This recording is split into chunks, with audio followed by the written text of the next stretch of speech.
Hai, balik lagi di konten Mr. Gabe Channel. Nah, di konten kali ini, gue membahas tentang horor atau membahas seputar misteri. Karena udah berapa hari ini, kurang lebih 1 minggu gue tidak membahas tentang horor. Nah, untuk konten kali ini, apa kira-kira yang bakal gue bahas? Yang gue bahas adalah cerita pendek terseram terbaru 2020.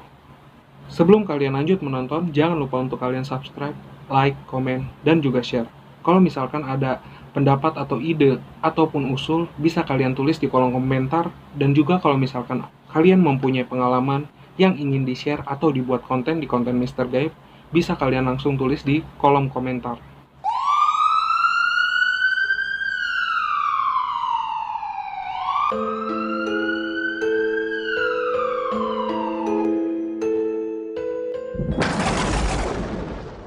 Dan inilah cerita yang pertama.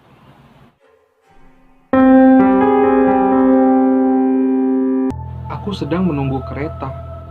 Terus tiba-tiba ada seorang pria datang dan menyenggolku sampai aku sedikit terjungkal karenanya. Namun dengan acuhnya, dia bahkan tidak meminta maaf kepadaku. Melihat ke arahku pun tidak. Ketika kereta hampir tiba sebagai balasan atas perbuatannya tadi, kudorong saja dia ke arah kereta yang masih melaju. Setelah dia terjatuh dan terlindas kereta, barulah dia bisa melihat ke arahku. Dan ini sering terjadi. Oh, I see. Berarti yang ngedorong dia ke kereta sampai terlindas itu makhluk halus. Soalnya kan ada kata-kata namun dengan acuhnya dia tidak meminta maaf. Melihat ke arahku pun tidak. Oke, gua ngerti. Merinding juga, dan dia di sini terakhirnya yang bikin seremnya itu, dan ini sering terjadi. Berarti kejadian ini nggak cuma sekali gitu.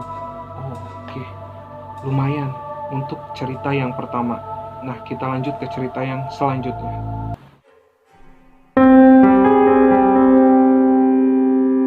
Batuku ini spesial. Setiap saat aku selalu bersama batuku. Walaupun dekil dan kotor, aku selalu menggenggamnya. Keluargaku pun membiarkanku bersama batuku ini, mengizinkanku tidur bersama batuku pula. Wajar sih, mereka kan keluarga. Gak mungkinlah mereka melarangnya. Tetapi saat aku berkenalan dengan orang lain dan memperlihatkan batuku, mereka kok nangis. Bentar, gue kurang ngerti nih.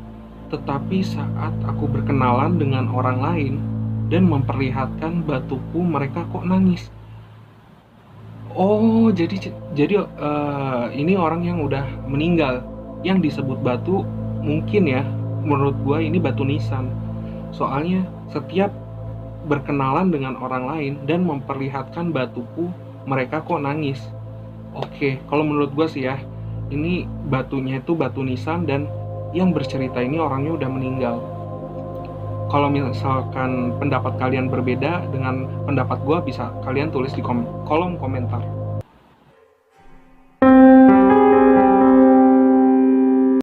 Apakah kalian tahu kalau warna ungu itu warna janda? Aku suka sekali warna ungu, tapi selalu dimarahi orang sekitar. Setiap kali aku memakai pakaian warna ungu, kata mereka, nanti suamiku bisa mati dan aku bisa jadi janda nantinya. Oh, jujur saja, aku tidak peduli. Malahan aku berpikir keras, bagaimana caranya agar aku bebas memakai warna ungu? Apa yang harus kulakukan? Dan aku menemukannya. Hari ini aku akhirnya bebas memakai warna ungu, dari kepala sampai sepatu, bahkan daleman juga. Dan tidak ada satu orang pun yang menegur, karena akhirnya aku menjadi seorang janda sekarang. Oh, berarti demi warna ungu jadi dia membunuh suaminya.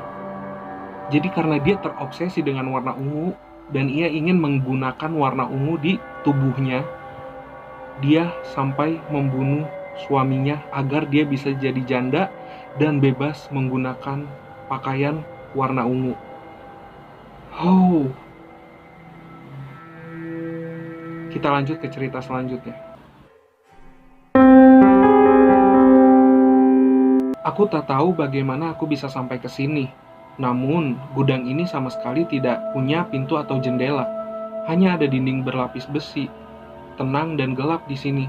Satu-satunya sumber cahayaku hanyalah bola lampu yang menggantung dari tengah langit-langit, dan ia bergoyang perlahan. Oh, serem banget.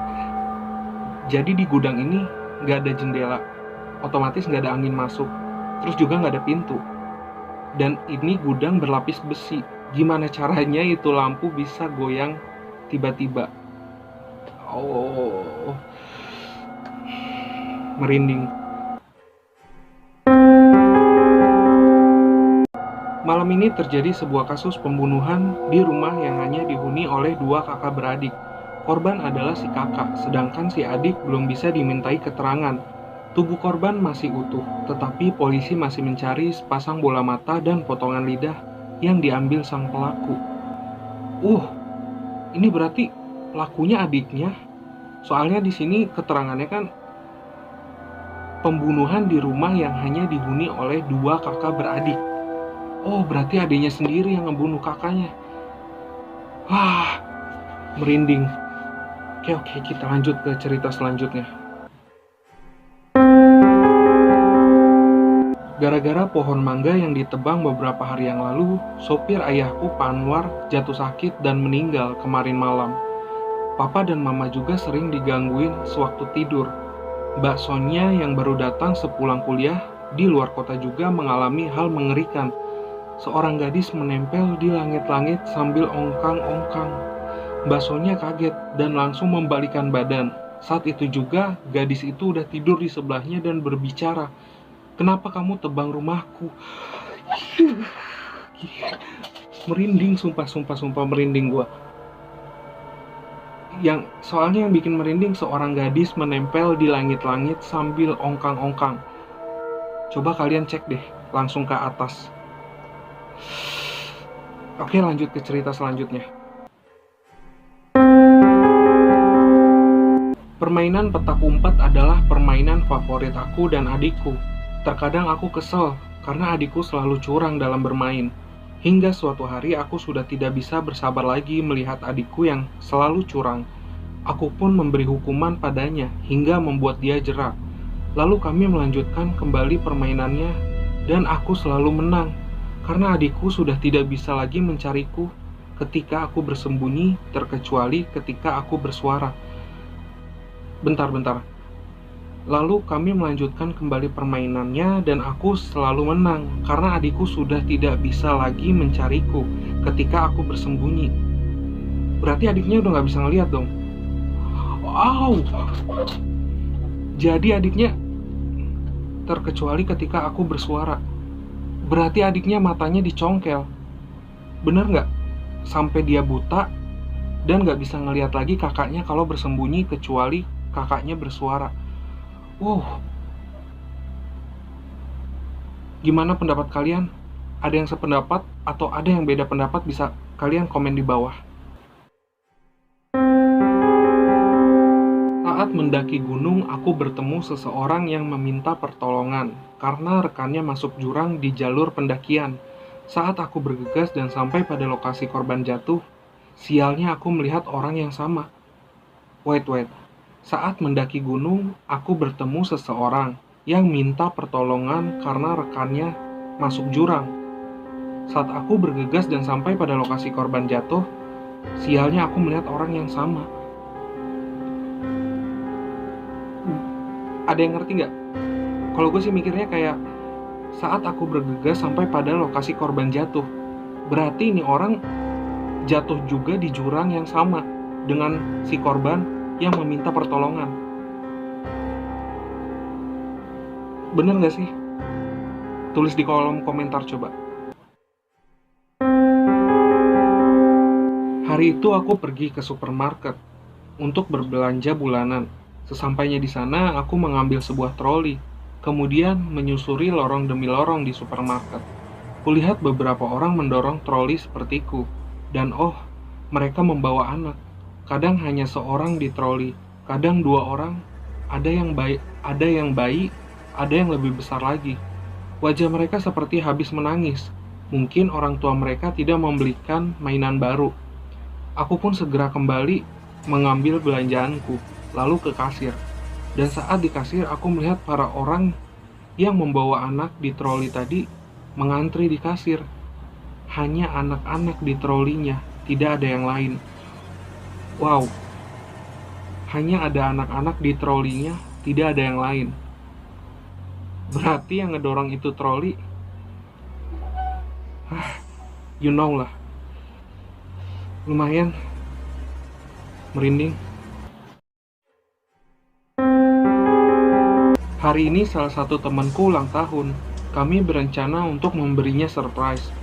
Kami tiba di rumahnya dengan membawa kue dan peralatan tempur. Saat dia membuka pintu, surprise, happy birthday. Kami melemparinya dengan telur busuk, tepung, dan kopi. Aku tak mau ketinggalan. Kusiramkan dia cairan, lalu kunyalakan api. Wah, dia berteriak histeris, kesenangan.